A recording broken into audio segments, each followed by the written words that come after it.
বলছিল যে এখানে হয়তো বা কোনো ঝামেলা হতে পারে, তখন আমাদেরকে আগে থেকে সাবধান করে দিয়েছে ভ্যানচুরা কোম্পানি আমাদের মালিক যে আপনারা আসলে সাবধানে থাকবেন, সাইডে থাকবেন, ভ্যান নেমে যাবেন না, আপনারা সাইডে থাকবেন, যদি কোনো ভ্যান নামান সাইডে চলে যাবেন এবং যদি ঢুকতে না আপনারা ঢুকবেন। আমি যদি একটা কোম্পানির অফিসটাও আমি কিন্তু ঢুকে গেছি এবং তারপর কিছুক্ষণ পরে শুনলাম যে বাইরে গেট তালা বন্ধ করেছে, আমাদের অনেক লোক বাইরে আছে, ওরা আমরা বাইরে আসছি, আসে দেখতেছি যে বাইরে থেকে কিছু ইটপাটকেল ছুটতেছে, তারপরে করে সেনাবাহিনী গুলি করা শুরু করেছে, সেনাবাহিনী পুলিশ গুলি করা শুরু করেছে। কিন্তু এখানে সমস্যাটা হচ্ছে এভারগ্রিন কোম্পানির না, সমস্যা হচ্ছে ব্যবসা।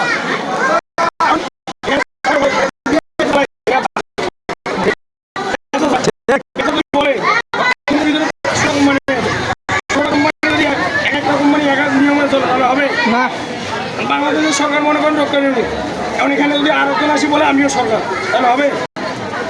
এখানে কথা হচ্ছে ওনারা ব্যবসা চালায়, ব্যবসা একের রুলসে সব কোম্পানি চলবে, এক একটা কোম্পানি এক একটা রুলসে চলবে না। ভ্যানচুরা কোম্পানি যেরকম রুলসে চলে, ভ্যানচুরা আজীবন কোনো আন্দোলন হবে না।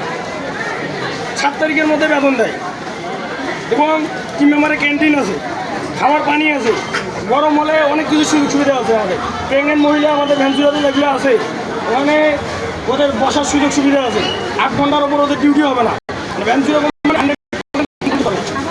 ওখানে কোনো আন্দোলন হবে না। কিন্তু এভারগ্রিন যেভাবে চলে ব্যবসার বিপরীতে চলে, অন্য কোম্পানির বিপরীতে, কারণ ওনাদেরকে শেল্টার দিচ্ছে অবশ্যই ব্যবসা ছাড়া তো অন্য কোনো শেল্টার দিতে পারবে না। ব্যবসা যদি বলে তুমি ব্যবসার রুলে চলতে হবে, কোম্পানি চালাও না হলে কোম্পানি বন্ধ করো, তাহলে তো এভারগ্রিন কিছু করতে পারবে না। আসলে এখন সমস্যা আমরা মনে করি, আমরা সাধারণ জনগণ এবং সবাই মনে করি যে এখানে সমস্যা ব্যবসা, আমাদের ব্যবসা সংস্কার করতে হবে। ব্যবসা সংস্কার হলে আমি ভ্যানচুরা কোম্পানিতে চাকরি করি, আমার নাম মোহাম্মদ মিলন, আমি সুপারভাইজার হিসেবে আছি ভ্যানচুরা। ঘটনাটা লাগছিল কি নিয়ে?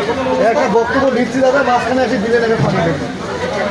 গুলিটা করে শোনাই, আপনি জানার বক্তব্য গুলিটা আপনার পরে বড় ভাই হয়ে দিয়ে দেন। কিভাবে সেটা তো দেখা যাবে না, কারণ গুলি তো দেখা যায় না। শুধুমাত্র 3 দিন থেকে আন্দোলন করতে ওনাদের দাবি জমা নেই। গতকালকে 4টা পর্যন্ত আলটিমেটাম ছিল ওদের, কিন্তু ছিল সেটা ওনারা সমাধান করতে পারে, এই কারণে ওনারা আজকে আবারও আন্দোলন এখন পর্যন্ত কতজন মারা গেছে? আহত প্রায় 10 জনের মতো মারা গেছে। আহত 10 জন, একজন নিহত, 2 জন মারা গেছে, 2 জন। আমাদের